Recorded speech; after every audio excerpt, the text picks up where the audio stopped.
If you're like me and you prefer those juicy Void builds, well you're in luck because today I've got you an updated Titan Void ability build for Season 17 that you can use instead of the Solar 3.0 builds. Now if you missed my previous Solar build and you'd rather have a Solar build that works in Master content even while underpowered, then you can check out that video down below in the playlist. But guys, this build is no joke. You're going to run around like a toxic Void god just melting everything with your Void abilities while having consistent volatile rounds, increased weapon DPS, infinite overshields and a lot more. It's almost as effective as it was last season, if not almost exactly the same, except it doesn't rely heavily on seasonal mods, and with a few slight changes to the mods and fragments used, we can achieve almost the same design to make this really effective in Legend, Master and Grandmaster content. So guys, stay tuned and I'll see you on the other side. Now this video is sponsored by USMMO. If you're looking for silver at a cheaper price, then feel free to check them out below along my discount code. And now guys, don't forget to leave a rating, comment, subscribe and share for more. And now, let's become the Void.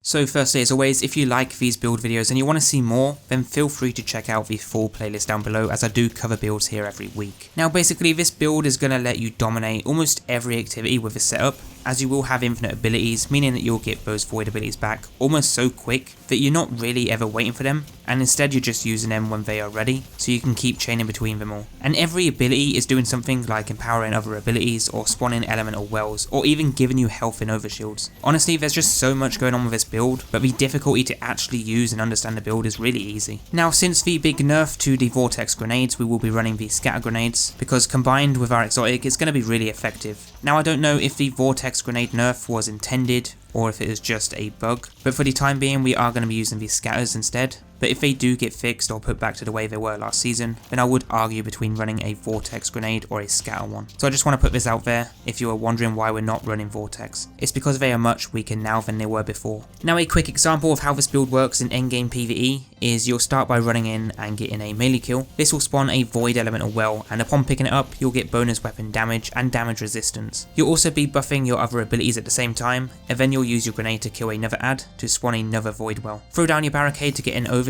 and then repeat the process by chaining those abilities. If you use the build the way it should be used, you will also be consistently generating orbs, which will keep Devour active, meaning you'll get health on every kill as well as overshields from the abilities, which makes this build really effective in all endgame PvE activities. The best place to use this build is in Legend and Master Lost sectors when playing solo, or generally any activity when playing solo, but you can use this build in any activity regardless. So getting into the setup of this build, you will want to run void weapons ideally, so that we can buff the DPS of those weapons, and also spawn in orbs from multi-kills with void weapons. If you have to use different weapons you can do, just make those changes to suit the activity, but basing this build on a lost sector where barriers and unstoppables are present, we'll be using an anti-barrier arbalist, an unstoppable void scout rifle, and then our DPS weapon. If there were overloads, I'd use a void SMG, but as for the subclass we are going to be using the Void 3.0 Titan Sentinel subclass. Now if you're using this build solo, then use a Ward of Dawn, but if you're using it with a team, then I'd use the Sentinel Shield Super. The barricade you want is the Rally for the faster cooldowns, the Scatter Grenade as it's probably the best option at the moment since the Vortex nerf. Aspects we have are Controlled Demolition to make ads volatile with our abilities, and then Bastion to get an overshield from our barricade. For the fragments we're using Echo of Expulsion to cause enemies to explode from our Void ability final blows, Echo of Instability where our Void weapons will get volatile rounds caused by our grenade,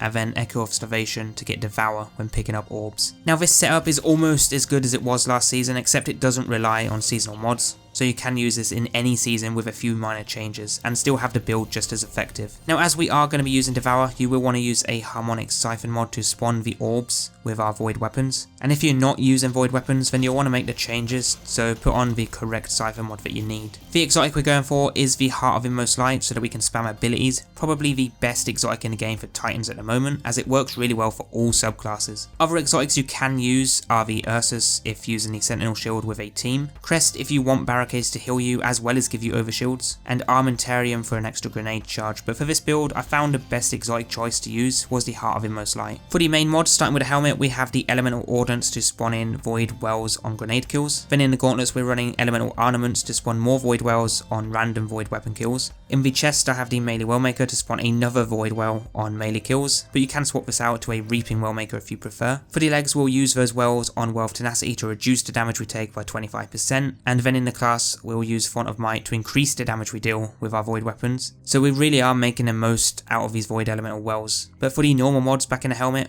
we have the Harmonic Siphon mod to spawn orbs on void multi-kills with our weapons, and then we'll also use a heavy ammo finder mod. For the gauntlets, we have our champion mod that you need, along with a grenade kickstart, and if you want you can swap this to a melee kickstart, completely up to you. But back in the chest armor, we have our damage resist mod, and then insulation to reduce class ability cooldown in the leg armor, with our ammo scavenger mod. And lastly in the class, we have double utility kickstart mods, which you can swap out again if you want to, but this will guarantee that you get that class ability back almost instantly when you're chaining between those abilities, because with the stats you will want to max out discipline, resilience, and then either strength or recovery. Now overall, this build is still one of the best void builds in the game for the Titan in Destiny 2 Witch Queen Season of the Haunted, or Season 17, and regardless you will be able to use this build throughout 2022, as it doesn't rely heavily on specific seasonal mods, but you can use new seasonal mods to improve the build when you get a few good ones returning, like the Volatile Flow. So guys, definitely give this one a try if you haven't already, and let me know what your best Titan build is for the Void subclass, or what build you prefer to use right now. And guys, whatever you get up to, have a good one, and I'll see you all in the next build video this weekend.